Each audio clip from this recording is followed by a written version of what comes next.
Alright students, तो अगला concept जो हम पढ़ेंगे वो है लोकस।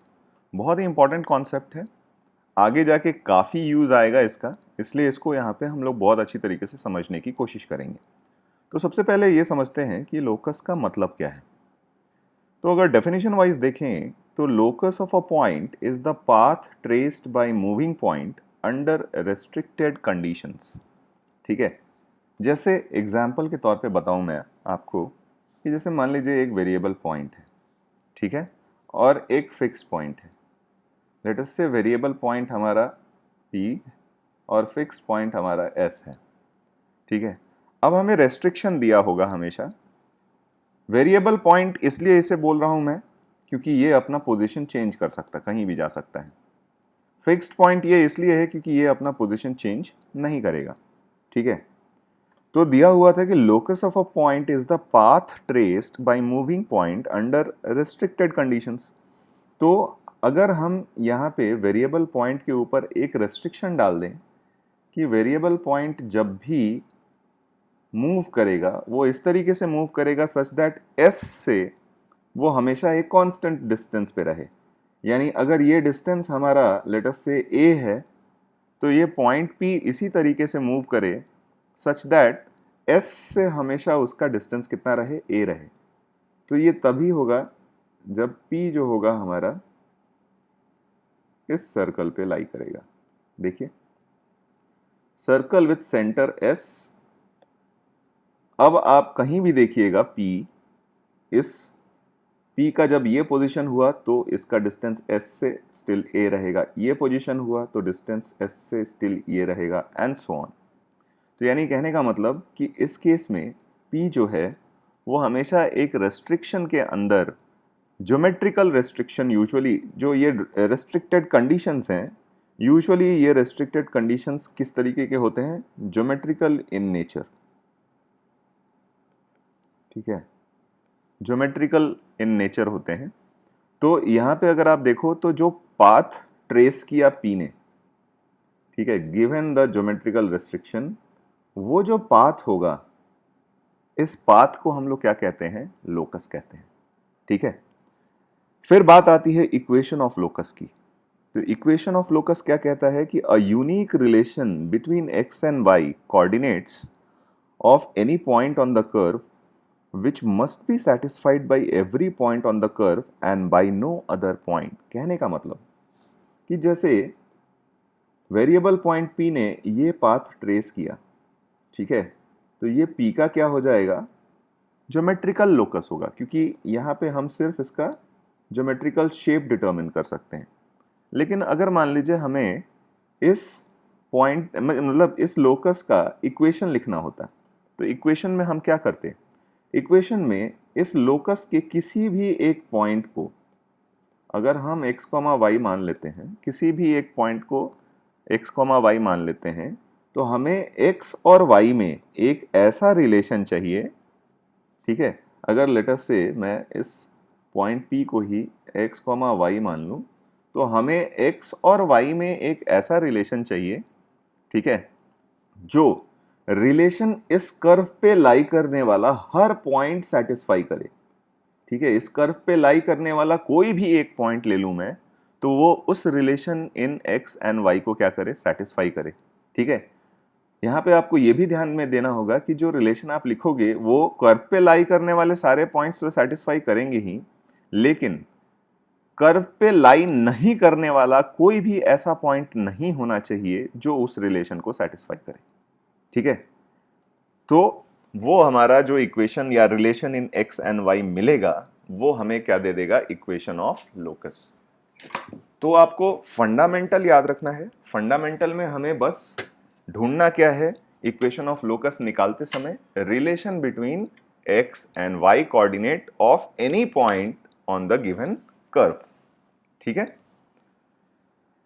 अब कुछ इंपॉर्टेंट बातें।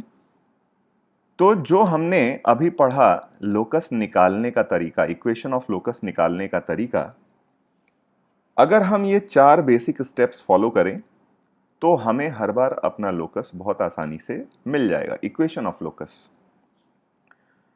सबसे पहला स्टेप ये कहता है कि assume the coordinates of point say h, k whose locus is to be found। जैसे हमने जो एग्जाम्पल थोड़ी देर पहले लिया था सर्कल वाला, वही फिर से लेते हैं और उसके लोकस को फाइंड आउट करने की कोशिश करते हैं। तो सपोज ये हमारा सर्कल है, ये हमारा फिक्स पॉइंट है। फॉर द टाइम बीइंग मान लेते हैं हमारा फिक्स पॉइंट 1, 2 है, ठीक है। और इस पे लाई करने वाले किसी वेरिएबल पॉइंट का हमें क्या चाहिए था, लोकस चाहिए था। तो जिसका लोकस निकालना है हमने उस पॉइंट के कोऑर्डिनेट्स को क्या मान लिया, h, k, ठीक है। ऑलराइट, सेकेंड पॉइंट कहता है right the given condition in mathematical form involving h and k। अब देखिए यहाँ पे सबसे पहले आपको आइडेंटिफाई करना पड़ेगा कि हमारे पास कंडीशन क्या है। तो याद करिए हमने आपको कंडीशन दिया था कि p इस तरीके से मूव करना चाहिए सच दैट उसका डिस्टेंस, ठीक है, उसका डिस्टेंस ये फिक्स पॉइंट 1, 2 से a हो। चलिए मैं a को एक वैल्यू दे देता हूं 2 यूनिट्स पे हो, ठीक है, सच दैट उसका डिस्टेंस 1, 2 से कितने यूनिट्स पे हो, 2 यूनिट्स पे हो, ठीक है। तो यहाँ पे हमारा सबसे पहला जो कंडीशन है, ठीक है, कंडीशन हमने आइडेंटिफाई कर लिया। आपको सोल्यूशन करते समय उस कंडीशन को लिखने की जरूरत नहीं होगी, बस आपको आइडेंटिफाई करना है। कंडीशन इज कि P should be at a distance of 2 units from 1, 2। So this is the condition। अब ये कंडीशन अगर आपको आइडेंटिफाई हो गया, ठीक है, तो अब हम क्या करेंगे कि मैथमेटिकल फॉर्म में इस कंडीशन को लिखेंगे। तो यानी अगर फॉर द टाइमिंग इस पॉइंट को मैं O बोल देता हूं, तो हमारे पास कंडीशन ये हो गया कि OP की वैल्यू कितनी होनी चाहिए, 2 होनी चाहिए, या फिर हम ऐसा लिख सकते हैं कि OP स्क्वायर की वैल्यू 4 हो जानी चाहिए, ठीक है। अब यहाँ पे हमने देखा OP स्क्वायर जो हो जाएगा वो h-1 whole square plus k-2 whole square is equal to 4 हो गया, ठीक है। हमने अपना कंडीशन मैथमेटिकल फॉर्म में लिख दिया। अब थर्ड स्टेप ये कहता है कि eliminate the variables parameters if any. अब ये कंडीशन लिखते समय हमें ये ध्यान में देना है कि क्या कोई पैरामीटर है या फिर कोई वेरिएबल है जो हमें नहीं पता है अदर देन h, k, यानी h और k को छोड़ के एक्सप्रेशन में ऐसी कोई भी वैल्यू नहीं होनी चाहिए जो हमें नहीं पता हो या क्वेश्चन में नहीं प्रोवाइडेड हो। तो कोई भी वेरिएबल नहीं होना चाहिए, कोई भी पैरामीटर नहीं होना चाहिए हमारे इस रिलेशन में जो हमने निकाला h और k के बीच में, ठीक है। यहाँ पे हम क्लियरली देख रहे हैं कि इस रिलेशन में हमारे पास कोई भी वेरिएबल नहीं है, कोई भी पैरामीटर नहीं है other than h and k, ठीक है। तो जब ये हमने इंश्योर कर लिया तो हमें क्या करना है, replace h by x and k by y to obtain the equation of locus. तो देयरफॉर हमारा फाइनल लोकस यहाँ पे हो गया, h को हम लोग x से रिप्लेस कर देंगे तो x-1 होल स्क्वायर, और k को हम लोग y से रिप्लेस कर देंगे तो y-2 whole square is equal to 4, और यही हमारा क्या हो जाएगा इस क्वेश्चन का आंसर, ठीक है। तो आपको ये ध्यान में रखना है कि लोकस निकालते समय अगर आपने ये 4 बेसिक स्टेप्स फॉलो किए तो आपका आंसर हर बार क्या आएगा, सही आएगा, ठीक है। तो आइए लोकस से रिलेटेड कुछ क्वेश्चंस करते हैं स्टूडेंट्स। सबसे पहला सवाल ये है कि if a and b are variable points on x and y axis respectively such that AB is equal to L, then find the locus of midpoint of AB or locus of circumcenter of triangle AOB। मतलब दोनों same ही question को indicate कर रहे हैं। तो आइए पहले हम एक रफ डायग्राम बना लें। कोऑर्डिनेट ज्योमेट्री में सवाल करते समय हमेशा एक रफ डायग्राम बना लेने से क्या होता है कि क्वेश्चन की अंडरस्टैंडिंग हमारी बढ़ती है और क्वेश्चन में हमें क्या करना है आगे उसका आइडिया बहुत अच्छे तरीके से लगता है। तो इसमें हमें दिया हुआ था कि 2 पॉइंट्स हैं हमारे पास A और B on x and y axis respectively. तो चलिए हमने यहाँ पे A मान लिया और यहाँ पे कहीं हमारा पॉइंट B मान लिया, ठीक है। और यहाँ पे कंडीशन ये दिया हुआ है कि ये ए बी इस तरीके से हैं, ठीक है, सच दैट इनका लेंथ कितना है, 10 है। ए बी का लेंथ कितना है, 10 है। तो अब हमें क्या करना है कि इस ए बी के मिड पॉइंट का लोकस चाहिए, ठीक है, इस ए बी के मिड पॉइंट का लोकस चाहिए, ठीक है। तो जैसे कि हमने अपने अभी 4 बेसिक स्टेप्स में देखा था, जिस भी पॉइंट का लोकस चाहिए होता है हमें, हम उसको क्या मान लेते हैं, h, k, ठीक है, ऑलराइट। तो अब हमें क्या करना है कि h और k में एक रिलेशन स्टैब्लिश करना है यूजिंग दिस कंडीशन। तो डायरेक्टली तो हम अभी h और k में ऐसा कोई रिलेशन स्टैब्लिश नहीं कर सकते हैं, तो एक काम करते हैं, just to make the question more easy, हम a का कोऑर्डिनेट मान लेते हैं a, 0 और b का कोऑर्डिनेट मान लेते हैं 0, b। याद रखिए कि ये a और b हमने खुद से माना है, ये क्वेश्चन में प्रोवाइडेड नहीं था, यानी ये हमारे लिए क्या है, वेरिएबल है, ठीक है, और फाइनल आंसर में हमारे पास a और b नहीं होना चाहिए। तो a और b को एलिमिनेट करने के लिए हमारे पास कोई कंडीशन दिया हुआ है क्या क्वेश्चन में? तो अगर आप ध्यान से देखो तो a यानी ये वाला डिस्टेंस a को रिप्रेजेंट कर रहा है, b यानी ये वाला डिस्टेंस b को रिप्रेजेंट कर रहा है ना। और हमारे पास ये बहुत अच्छी तरीके से पता है कि ये ए बी डिस्टेंस हमारे पास 10 दिया हुआ है। तो क्लियरली पाइथागोरस थ्योरम से हम लिख सकते हैं कि a square plus b square is equal to 10 square that is 100। तो a और b को एलिमिनेट करने के लिए हमारे पास ये रिलेशन हमें पता है। अब कोशिश हमें ये करनी है कि a और b को हम h और k के फॉर्म में ला पाएं।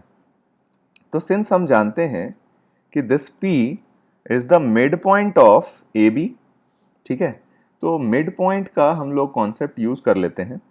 तो h की जो वैल्यू होनी चाहिए वो a प्लस 0/2 हो जानी चाहिए और k की जो वैल्यू होनी चाहिए वो 0 प्लस b/2 हो जानी चाहिए। तो यहाँ से अगर आप देखो तो a की वैल्यू 2h आ जाएगी और b की वैल्यू 2k आ जाएगी। ये दोनों वैल्यूज हम अपने इस रिलेशन 1 में सब्स्टिट्यूट कर देते हैं। तो हमारे पास क्या बन जाएगा यहाँ से, 4h square plus 4k square is equal to 100। 4 common करके आप कैंसिल आउट कर दो तो आपके पास रिलेशन हो गया h square plus k square is equal to 25। और अब अगर आप ध्यान से देखो तो हमारे पास h और k के बीच में एक रिलेशन आ गया है और इस रिलेशन में अब कोई वेरिएबल नहीं है, कोई पैरामीटर नहीं है। तो डायरेक्टली अब हम लोकस अपना फाइनल आंसर में लिख सकते हैं। हमारा जो लोकस हो जाएगा वो हो जाएगा x square plus y square is equal to 25 और यही हमारा क्या हो जाएगा, आंसर इस पर्टिकुलर क्वेश्चन का, ठीक है। एक और सवाल देखते हैं। क्वेश्चन दिया हुआ है कि if a and b are variable points on x and y axis respectively such that ab is equal to l, ठीक है, ab is equal to l। अच्छा बच्चों, यहाँ पे ab की वैल्यू l दी हुई थी, तो चलो हमने l के बदले में 10 यूज करके सवाल किया है, ठीक है। तो आप l के बदले में क्या यूज कर सकते हो, 10, ऑलराइट। नेक्स्ट क्वेश्चन है हमारे पास कि if a and b are variable points on x and y axis respectively, ab की वैल्यू l दी हुई है, then find locus of centroid of triangle AOB। फिर से एक बार एक डायग्राम बनाते हैं हम।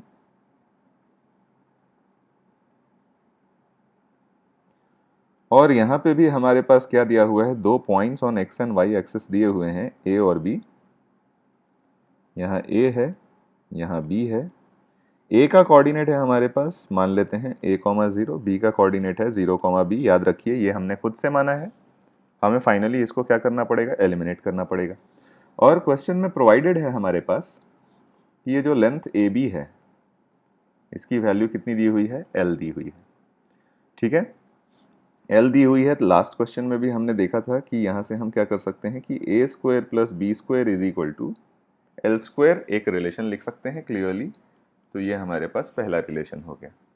अब हमें क्या चाहिए, इस ट्रायंगल के सेंट्रॉइड का लोकस चाहिए। इस ट्रायंगल के सेंट्रॉइड का लोकस चाहिए, तो मान लेते हैं सेंट्रॉइड का कोऑर्डिनेट h, k है। अब देखिए आपके पास ट्रायंगल के तीनों वर्टिसेस पता हैं, तो तीनों वर्टिसेस पता हैं तो हम क्लियरली सेंट्रॉइड के कोऑर्डिनेट्स लिख सकते हैं। तो h की वैल्यू क्या हो जाएगी, sum of x coordinates divided by 3, यानी a plus 0 by 3। That means यहाँ से हमारे पास a की वैल्यू 3h आ जाएगी। एंड सिमिलरली y कोऑर्डिनेट आपका हो जाएगा सम ऑफ y कोऑर्डिनेट्स, ठीक है, तो 0 plus b plus 0 divided by 3। तो k की वैल्यू हो जाएगी sum of y coordinates by 3, तो यहाँ से हमारे पास b की वैल्यू आ गई 3k। a और b आ चुका है, इसको फर्स्ट इक्वेशन में सब्स्टिट्यूट कर देते हैं, तो हमारे पास रिलेशन बन जाएगा 9h square plus 9k square is equal to l square, ठीक है। चाहे हम तो इसको इस तरीके से लिख सकते हैं, h square plus k square is equal to l square by 9। h और k में हमने एक रिलेशन निकाल लिया जिसमें कोई भी वेरिएबल इन्वॉल्व नहीं है, तो देयरफॉर फाइनली हम लिख सकते हैं कि हमारा लोकस हो जाएगा x square plus y square is equal to l square by 9, ठीक है। So this will be the answer to this question. एक और सवाल देखते हैं। क्वेश्चन अभी भी वही है कि if a and b are variable points on x and y axis such that ab is equal to l, then find the locus of point which divides the segment ab in the ratio 1:2। वापस से हम वही अपनी drawing बना लेते हैं और इस बार सिचुएशन कुछ ऐसा है कि अगर ये कोऑर्डिनेट हमारा a है, ये पॉइंट a है और ये पॉइंट b है, फिलहाल हम इसको 0, a, 0 और 0, b इसके कोऑर्डिनेट्स मान लेते हैं। तो इस बार क्या चाहिए हमें, इस बार ए बी पॉइंट ऐसा चाहिए such that segment A B को 1:2 के रेशियो में डिवाइड करता है। तो मान लीजिए पॉइंट P यहाँ पे है हमारा कहीं h, k, तो ये ए बी को 1:2 के रेशियो में क्या कर रहा है, डिवाइड कर रहा है, ठीक है। अच्छा, पिछले क्वेश्चन के एक्सपीरियंस से हमें ये बात पता है कि a square plus B square की वैल्यू क्या होगी, l स्क्वायर होगी, ठीक है।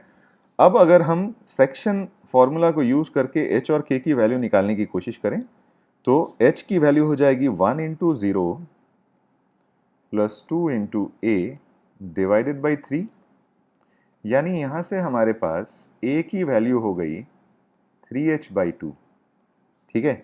सिमिलरली y कोऑर्डिनेट्स के लिए हम देखेंगे k is equal to 1:b plus 2:0 divided by 3, यानी यहाँ से b की वैल्यू जो हो जाएगी वो 3k हो जाएगी।